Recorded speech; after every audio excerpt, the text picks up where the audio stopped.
왔죠.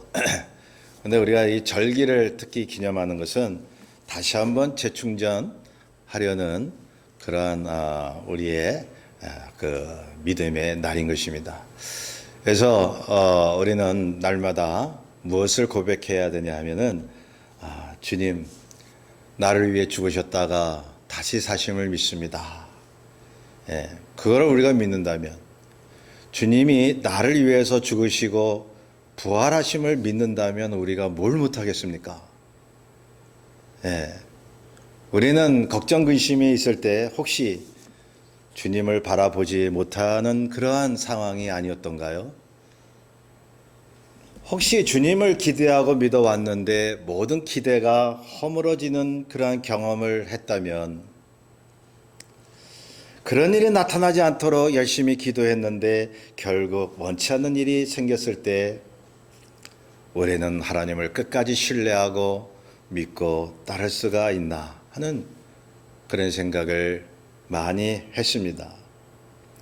우리가 주님을 믿는다라고 할 때 그것이 어디까지인가?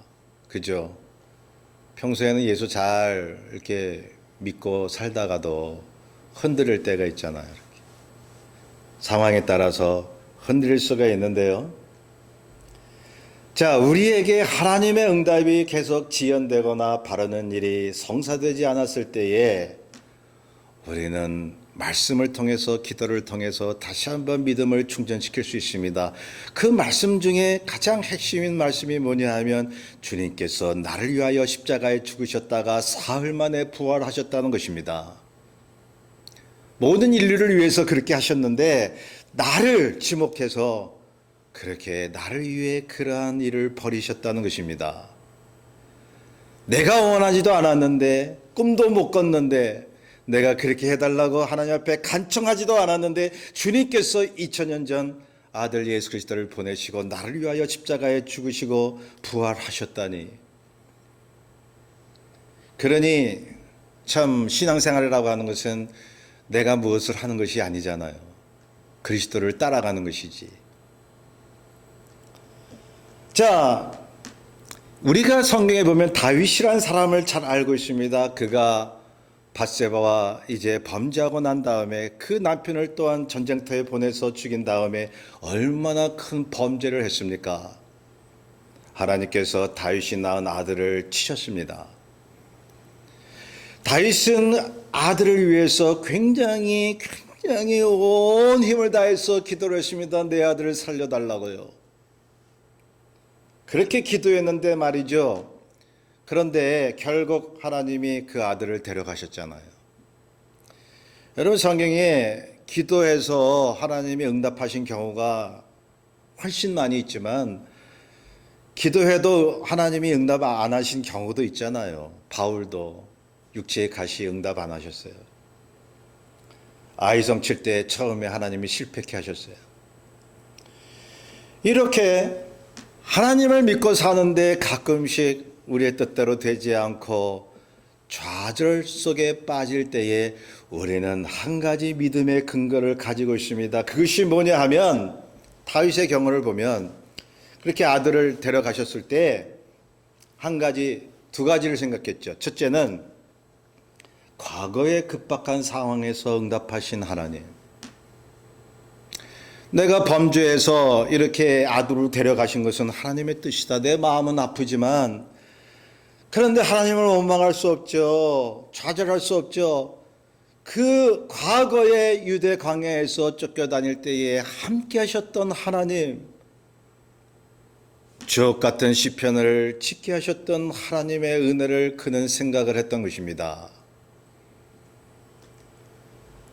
그리고 또 한 가지는 성령의 계시를 마음에 품고 있었습니다. 하나님께서 나를 통해서 약속하신 왕조, 약속과 하나님이 주신 과거의 은혜. 그래서 말이죠, 신앙인이 누굽니까? 어떤 일이 있어도 과거의 은혜를 생각하는 것입니다. 그리고 하나님의 약속을 생각하는 것입니다. 아, 그렇지. 하나님이 과거에 나한테 이런 은혜를 주셔서 그리고 약속하셨어. 그게 뭐냐 하면 하나님이 그리스도 안에서 나를 다시 부활시킬 것을 약속하셨지. 우리의 육체뿐만 아니라 그러나 이 땅에서도 속사람이 날로 새로워지고 또한 날마다 나의 삶이 새로워질 수 있도록 하나님이 은혜의 길을 약속하셨지. 내가 이 순간만 바라보고 좌절하고 낙심할 것이 아니야 라고 우리는 믿을 수 있지 않습니까? 저는 오늘 부활주일의 본문을 통해서 어떻게 우리를 발견하고 어떻게 주님의 부활에 동참할 수 있는지를 우리 함께 나누려고 합니다. 본문은 주님이 십자가에서 죽으시고 부활하신 후에 있었던 일을 소개하고 있습니다. 빈 무덤을 목격하고 천사의 말을 들은 여인들이 제자들에게 알렸음에도 불구하고 제자들은 그 사실을 믿지 못했습니다. 본문 앞에 그 내용이 있어요. 그래서 그 베드로는 그 여인들의 말을 듣고 무덤으로 달려갔는데 빈 무덤이에요. 그냥 놀라기만 했던 거죠. 믿지를 못한 거예요. 놀라기만 했지 믿지를 못해요. 자, 빈 무덤 소식을 들은 두 사람이 본문에 나옵니다. 글로바와 또 한 사람이라고 했으니 아내로 추정하기도 하고 아들로 추정하기도 합니다. 본문에 보면 평소에 얼마나 주님을 따르고 기대하고 믿고 있었는지 말해주고 있습니다. 이 두 사람 부부일 거예요. 글로바와 그 아내로 학자들은 추정합니다. 그렇게 따르고 믿고 주님을 의지했던 두 사람. 그런데 주님이 십자가에 달려 돌아가셨다고 딱 이제 그걸 듣는 순간 어땠을까요? 실망감이 온 거예요. 마음속에 좌절이 온 거예요. 우리가 그동안 그 예수가 이스라엘을 속량할 분으로 믿었는데 타락하게 돌아가시다니 그럴 수가 있는가? 예, 이 두 사람은 실망하고 예루살렘을 떠납니다. 엠마오라고 하는 마을로 가고 있었습니다. 그래서 본문 앞에 보면 25일이나 된다고 했습니다. 25일이면 약 12km예요. 두 사람은 가면서 주님이 십자가에 못 박히신 일과 빈 무덤에 대해서 이야기를 주고받고 있었을 것입니다. 그런데 그 길은 발이 힘이 빠졌습니다. 마음에 실망감이 가득합니다. 좌절 속에 이제 예루살렘을 떠나 다시는 돌아오지 않으리라. 거룩한 도성이라고 믿었던 저 예루살렘, 아마 그렇게 생각을 할 수도 있었겠죠. 아무런 소망 없이 예수라는 사람에 대한 실망감으로 터벅터벅 걸어갈 때에 그때 부활하신 주님이 그들에게 나타나셨습니다. 놀라운 일 아닙니까? 야, 그들과 동행하셨다고 말씀하고 있습니다. 평소에 주님을 사모했던 사람들을 놓치지 않으시고 소망을 주려고 쫓아오신 우리 주님, 한 사람이라도 놓치지 않으시려고. 야, 내가 약속한 대로 이렇게 살아있어. 부활했다 말이야. 예, 제자들에게도 가셨죠? 또 500여 명의 사람들에게 보이셨죠? 예? 그 부활하신 동안 하늘로 올리시기 전에 얼마나 많은 사람들에게 보이시고 그 증거를 나타내셨습니까? 오늘 본문에도 마찬가지로 이제 실망하며 가는 이 두 사람에게 나타나셨습니다. 그런데요, 문제는 부활하신 주님을 알아보지를 못합니다. 눈이 가려져 있는 거예요. 부활하신 주님이 코앞에 있는데도, 예? 그 자신들이 평소에 사모했던 주님임을 알아차리지를 못하는 거죠. 왜 알아보지 못했을까요? 주님의 얼굴을 보았을 텐데 왜 알아보지 못했을까요? 몇 가지 이유가 있었던 것으로 추정이 됩니다. 그것이 뭐냐 하면 우리가 보는 이 예수가 설마 우리가 전에 믿었던 예수일까? 얼굴은 좀 비슷하게 생겼는데 그 예수가 참 맞을까? 뭐 의심이 될 수도 있었겠죠. 주님께서 부활하신다라고 하는 것을 감히 그들은 믿지 못한 것이죠. 원래 이 두 사람은 주님에 대한 믿음이 있었다고 말씀드렸습니다. 그런데 부활의 약속을 믿지 못했던 것입니다. 부활의 약속을 믿지를 못해요. 전에도 한번 말씀드렸지만 이 교회 다니는 분들, 특히 사역자들 중에서도 부활을 못 믿는 그런 분들이 있는 걸 봤습니다. 어떻게 그런 일이 일어날 수 있을까? 여러분, 예수님이 무리에 걸으시고 많은 이적을 행하시고 오병이의 역사를 베푸셨는데 어떻게 그러한 일이 일어날 수 있을까? 하면서 의심하거든요. 근데 그 사람들이 왜 기독교인이라고 자칭 얘기를 할까? 그냥 윤리적인 예수를 믿는 거예요. 좋은 말씀하시고 착하게 살라고 그러고 사랑하라고 그러고, 그러니 그 윤리적인 교훈을 해주셨던 예수님 존경한다 이거죠. 이슬람도 예수님을 존경합니다. 다른 종교도 예수님을 존경합니다. 그런데요, 메시아로 믿지 않는다는 말씀입니다. 성경의 이적과 신비한 하나님의 역사를 믿지를 못하는 것입니다. 여기 나오는 두 사람도 마찬가지이지 않습니까? 기대했던 주님이 돌아가셨으니 이제는 끝났다고 모두 희망을 버리고 가고 있는데, 부활하신 주님이 나타났다고 해서 그 사람들의 믿음이 확 생길 리가 만무하다는 것이죠. 여러분, 실망감에 좌절에 너무 빠져 있으면요, 기도도 안 나오고 그러잖아요. 너무 환경만 바라보고 내가 좌절해 있다면요, 주님이 앞에 나타나도 몰라요. 그죠? 그럴 수 있겠죠. 주님이 여러모로 나한테 말씀하시고 인도하심에도 불구하고 알아차리지 못하는 경우가 있을 것입니다. 오늘날 주님을 기대했다가 약속을 끝까지 믿지 못하고 시리에 빠진다면 주님이 동행하고 계시건만 그분을 못 느끼는 거예요. 약속의 성취와 소망과 사랑을 가지고 다가오시는 주님이신데, 그런데 전혀 그것을 모른다면 우리는 신앙의 힘을 발휘할 수가 없는 것입니다. 자, 본문에 나오는 글로바와 또 한 사람, 이 두 사람에게 부활하신 예수님이 질문을 하셨습니다. 17절에 무엇을 질문하셨나요? 너희가 길 가면서 서로 주고받는 이야기가 뭐니? 질문하시고 주제를 끌어내시는 거죠. 예. 너희들이 무슨 생각을 하고 있는 거니? 이렇게 얼굴에 슬픈 빛을 이렇게 보이고 있니, 너희들? 도대체 무슨 일이냐? 예? 그러니까 이 두 사람이 길을 가다가 왜 낯선 사람이, 자기들 보기에는 낯선 사람이죠. 너희들 무슨 얘기하고 있니라고 물어보니까 참 당황하지 않겠어요? 그래도 하도 마음속에 실망감과 슬픔이 있으니까 말이죠, 주님인 줄 모르고 주님을 타박하며 이렇게 얘기합니다. 당신은 예루살렘에 있으면서 어째 요즘 된 일을 혼자만 모른단 말이요? 주님이 다시 물으셨습니다. 무슨 일인데?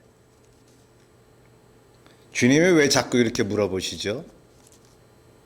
질문을 함으로써 대답을 주시는 거예요. 주님이 우리에게 질문하시는 이유, 우리가 신앙생활 하는 동안 우리가 이해하지 못하는 많은 퀘스천 마크를 우리에게 던지시는 이유는 예수 그리스도께서 대답해 주시려고,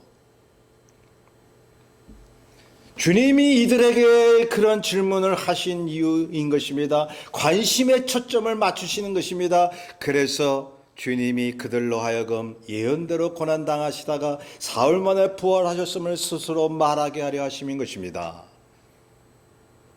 19절부터 그들이 얘기하죠. 부활하신 예수님께, 나사렛 예수는 말과 일에 능하신 선지자인데 대제사장과 관리들로 인해서 십자가에 달렸다. 우리는 그 예수가 이스라엘을 속량할 자라고 바랬었는데, 그리고 사흘째 되던 날 무덤에 갔던 여자들이 새벽에 무덤에 갔다가 시체를 보지 못하고 천사들의 부활의 소식을 들었다 하여 우리가 놀랐는데, 그런데 사람이 무덤에 가봤는데 예수는 못 봤다고 하더라. 이 소식을 듣고 이제 이 두 사람은 엠마오로 실망하면서 가는 거죠. 예. 지금 이 두 사람은 주님의 간단한 질문 속에 이제 우리의 소망이셨던 그 예수가 십자가에 달려 돌아가시고 빈 무덤이더라라고 하는 것을 스스로 얘기하게끔 주님께서 유도하셨습니다. 이 두 사람은 부활하셨다는 소식을 들었지만 낭망하고 슬퍼하며 기대를 저버리고 예루살렘을 떠나고 있는데요. 부활하신 예수님께서 대화 좀 하자 하시면서 그들로 하여금 빈 무덤을 말하게 했습니다. 이 두 사람의 신앙은 제가 볼 때는 말이죠, 최종적으로 주님을 믿는다고는 하는데 제대로 된 믿음이 아니잖아요. 제대로 된 믿음이라고 하는 것은 내가 어떤 시험을 만나도 주님의 약속을 끝까지 믿는 거잖아요. 보이지 않는 걸 믿는 게 신앙인데요. 예. 그런데 이 사람들은 주님께서 죽으시고 무덤에 갇히셨는데 빈 무덤이었다라고 하는 것을 들었음에도 불구하고 모든 것이 끝났다고 얘기를 하는 거죠. 아, 빈 무덤? 그럼 주님께서 약속하신 대로 부활하신 거 아닌가? 한번 그런 개연성이나 그런 가능성을 한 번쯤 생각할 수 있어야 되죠. 확실히는 안 믿는다 할지라도 혹시 한번 우리가 다시 가볼까? 예루살렘으로? 우리 한번 다시 가볼까? 거기까지는 와야 되죠. 믿음이 아무리 없어도. 그냥 돌아서 버린 거잖아요, 이 두 사람은. 그냥 돌아서 버리면 부활에 대한 주님의 약속을 피상적으로 알았던 것입니다. 정말 주님이 죽으셨다가 다시 살아나신다는 그 확고한 약속에 선 신앙이 없었던 거죠. 정말이죠. 예수님을 평소에 사랑하고 그분의 말씀을 따르는 기독교인이라면 그분이 뭘 못하시겠어요?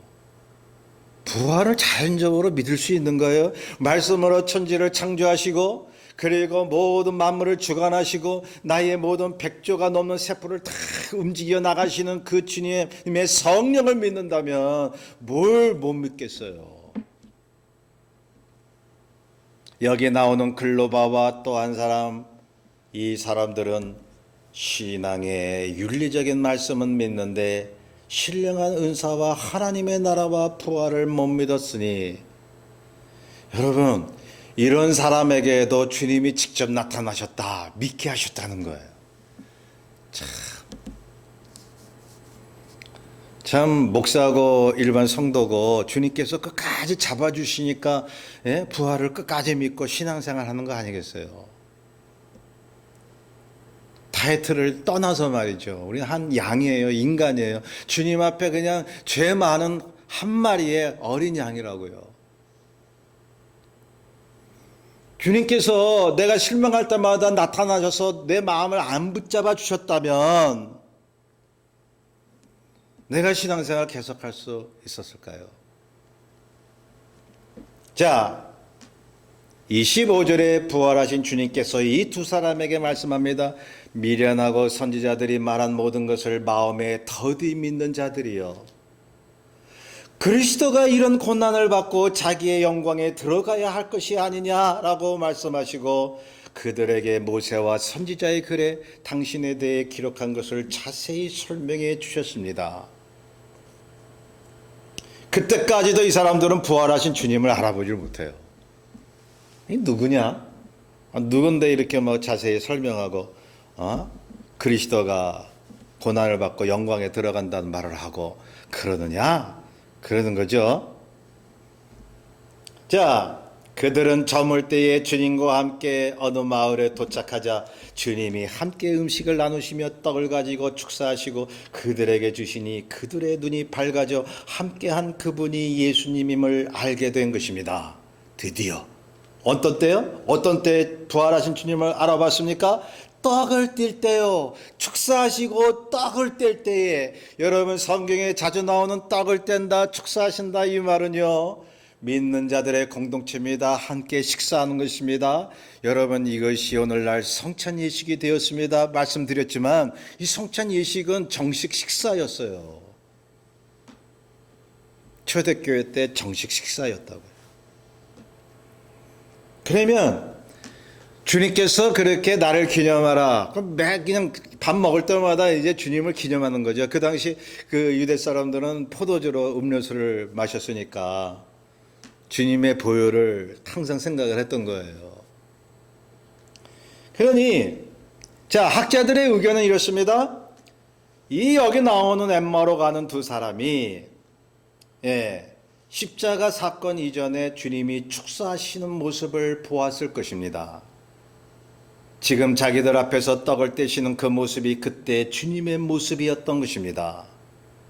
우리가 이런 생각을 해볼 수 있고요. 그런데 중요한 것은 말이죠, 성령께서 역사하신 것입니다. 떡을 떼는 순간 말이죠. 그러니 제가 이 본문의 말씀을 보면서 이런 믿음이 생겼어요. 뭐냐 하면, 우리가 성찬을 대하고 같이 공동 식사를 하고 같이 마음을 나누면 성령께서 그 자리에 역사하는 거예요. 주님이 보여지게 되는 거죠. 주님이 우리와 함께함을 우리가 믿어지게 되는 거죠. 축사하시고 떡을 뗄 때에 그들의 영안이 떠져 버렸습니다. 같이 식사할 때. 자, 낭망하고 좌절할 때 전에 나에게 은혜와 사랑으로 함께 하셨던 주님을 기억해야 합니다. 그리고 우리는 사랑으로 하나가 돼야 합니다. 그럴 때 주님이 보이는 거죠. 성경은 기억하라고 말씀합니다. 주님께서 어떤 사람에게 나타나셨고 어떤 사람들에게 어떤 상황에서 주님께서 현현하시고 그들에게 보여주셨는지 깨닫게 해주셨는지 기억하라는 거예요. 이제서야 십자가에서 몸부림치다 돌아가신 그 예수가 부활하셔서 자기들 앞에 있다는 것을 아는 순간 그들의 마음이 쿵당쿵당 뛴 거예요. 가슴에 막 벅찬 거예요. 그냥 얼마나 기쁘고 소망이 가득 찼겠습니까? 이야, 참. 제가 어렸을 때 그 뽀빠이 만화 영화였죠. 시금치를 먹으니까, 보셨죠 다들? 양팔, 양다리에 막 그냥 북뚝북뚝 그냥 근육이 솟아오르고 막 그냥 삐리리비비비 하면서 막 그냥 막 적군을 막 그냥 원수를 막 쳐서 없애버리는 그런 만화가 있었습니다. 여러분, 우리가 실망하고 정말로 소망을 찾을 수가 없을 때 하나님의 말씀과 성령의 충만으로 영안이 띄어질 때에 주님이 주시는 그 체험과 경험은 말로 다 할 수가 없는 것입니다. 죽은 자가 살아나는 것입니다. 영안이 띄어져 있는 것입니다. 부활의 약속을 찰떡같이 믿는 것입니다. 기도하면 응답이 되는 것입니다. 아무리 풍랑이 와도 잔잔한 호수 같은 마음이 되는 것입니다. 부활하신 주님이 내 앞에 내 안에 계신데, 그래서 여기 본문에 나왔듯이 이 두 사람은 주님이 부활하신 것을 직접 목격하는 순간 몇 시간 전에 성경을 자세히 설명해 주실 때 자신들의 마음이 뜨거웠던 것을 상기를 합니다. 그때부터 마음이 뜨거워졌다고 그러네요. 말씀을 들을 때. 성도 여러분, 말씀을 들으면서 마음이 뜨겁고 감화되었다면 그때 부활하신 주님의 성령이 우리와 함께 계시다는 것을 믿으시길 바랍니다. 말씀 또 성령이 충만해 우리가 임할 때에 내가 직접 주님과 대화할 수 있고 만날 수 있음을 믿게 하여 주옵소서. 이 두 사람 이제 어떻게 해요? 그 순간부터, 그 이후부터 슬퍼할 이유도 낭망할 이유도 엠마오로 갈 이유도 없는 거죠. 걱정 근심할 이유가 없는 것입니다. 교만할 이유도 없고 내가 주님을 원망하거나 멀리할 이유가 없는 것입니다. 오로지 부활하신 주님을 만나는 순간 주님의 손에 의해서 주님과 같이 생명의 길을 능력껏 걸어갈 수 있게 되는 것입니다. 그러니 종합해 보면 이게 다 주님의 성령의 능력이고 도우심 아니겠어요? 우리 힘인가요? 예. 그래서 이 두 사람은 떠났던 예루살렘에 다시 돌아가는 거예요. 왜 그러죠? 여러분, 부활하신 주님을 만나면 마음이 기쁘고 설레고 전하고 싶은 거예요. 그러니 누굴 만나고 싶어 해요? 같이 예수 믿는 사람을 만나고 싶은 거예요. 그렇지 않겠어요? 우리는 안 믿는 세상 사람들을 더 만나고 싶나요? 같이 예수 믿고 형제 자매인 사람들을 더 만나고 싶나요? 불이 나게 예루살렘으로 돌아갑니다. 환희와 소망찬 마음으로, 설레는 마음으로 주님의 11제자에게 이 사실을 알리려고. 그렇죠? 이미 주님은 11제자에게 나타나신 뒤였는데, 제자들이 말합니다. 주께서 과연 살아나시고 시몬에게 보이셨다고. 이 두 사람도 이 11제자를 만나서 얘기합니다. 우리가 길거리에서 부활하신 주님을 뵀다. 처음에는 몰랐는데 말씀을 들으면서 떡을 떼실 때 우리 눈이 번쩍 떠져서 그분이 부활하신 주님인 걸 그때서야 알았다라고 이 11제자와 이 두 사람이 만나서 이야기를 하고 있습니다. 예. 얼마나 이들이 참 슬픔이 기쁨으로 되고 절망이 소망으로 바뀌었겠습니까? 저는 그때도 말씀드렸지만 이 4월이 되잖아요. 봄이 되면 말이죠. 그 앙상한 가지에서 꽃이 다시 피잖아요. 여러분, 우리가 그 자연 현상을 그냥 당연하다 생각해서 그런가 보다 그런 것이죠. 그런 자연 현상을 전혀 듣지도 보지도 못했던 사람이 앙상한 가지에, 작년에는 꽃이 있었지만 다 지고 앙상한 가지에 다시 그 꽃이 피어오를 때에 여러분, 능력이신 우리 주님께서 우리의 육체를 다시 부활시킬 것을 다시금 우리가 믿게 되지 않습니까? 얼마나 큰 기적입니까? 꽃이 다시 피고 다시 만물이 솟아오르고 다시 푸르러지고 그러다가 가을에 다 잎이 지고 그 이듬해 다시 봄에 다시 꽃이 피고, 이거 기적 중에 기적이에요. 그냥 자연현상이 아니잖아요. 모든 것을 만드시고 주관하신 하나님이 예수 그리스도를 죽으신 지 사흘 만에 부활시키시고 우리를 또한 육체를 부활시키시겠다고 약속하셨습니다. 못 믿을 게 뭔가요? 이 부활신앙에서 이 땅의 삶의 모든 문제를 우리가 다 극복할 수 있는 거예요. 이길 수가 있는 거예요. 사단의 역사를 그냥 깨어 부술 수가 있는 거예요.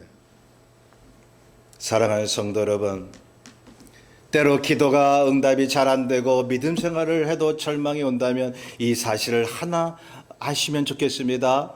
그래도 과거에 내가 좋아했고 따랐던 그 예수가 진정 하나님이 되셔서 변함없이 약속하신 말씀을 이루신다는 사실, 그리고 실망한 나에게 찾아오셔서 나에게 용기를 주시고 부활의 능력을 보여주신다는 사실이요. 이 믿음, 세상 사람들이 알지 못하고 믿지 못하는 이 믿음을 저와 여러분에게만은 주셨다 이 말씀이죠. 그분이 말씀하신 대로 십자가 고난을 받으시고 사흘 만에 다시 사셨습니다. 그 부활의 능력으로 우리가 이제 노쇠해지고 나중에 기울 쯤에 다시 일으키시고 포기할 쯤에 다시 활력을 주시며 나이 늙고 세상을 떠날 때 천국으로 인도하시는 우리 주 예수 그리스도 우리 하나님, 신앙인의 모든 해결과 고난의 극복은 부활신앙에서 시작되는 것이니, 여러분 성경에 그 말씀이 여기저기 있잖아요. 부활이 없다면 기독교 신앙은 아무것도 아니야. 우리가 불쌍한 사람이야. 그런데 그리스도께서 분명 부활하셨잖아. 자연현상을 봐. 이 모든 자연 움직이는 그러한 현상을 봐. 하나님께서 다 돌보시고 그렇게 운행하시다. 그래서 깨달으라는 것입니다. 믿는 자에게 알라는 것입니다. 하나님이 이렇게 너희들을 아끼시고 보호하신다는 사실을. 여러분, 그리스도의 부활을 통해서 우리의 믿음이 완성되는 것입니다.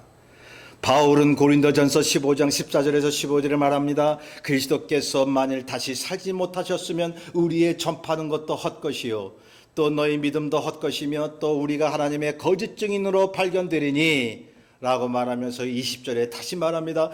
그러나 이제 그리스도께서 죽은 자 가운데서 다시 살아 잠자는 자들의 첫 열매가 되셨도다 라고요. 주님이 부활하신 이 거룩한 날에 부활의 믿음이 더욱 확고해지시기를 바랍니다. 그래서 어떤 역경이 온다 해도 오히려 그분의 공로에 힘입어서 다시 사는 체험, 날마다 죽노라 했잖아요, 바울이. 여러분, 우리가 예수 믿고 구원하는 것은 유일회적이에요. 단 한 번. 우리는 거듭나고 영원히 다시 사는 거예요. 그리고 속 사람이 날로 새로워져요. 예.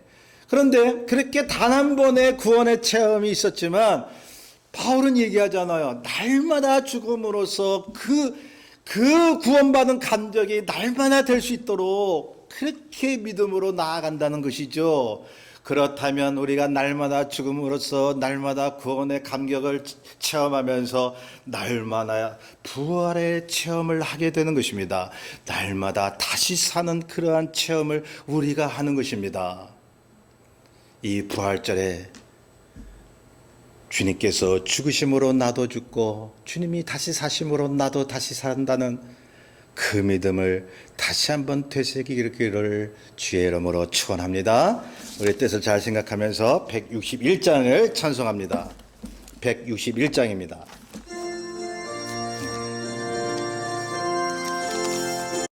날 구원하신 주 감사, 모든 것 주심 감사, 지난 주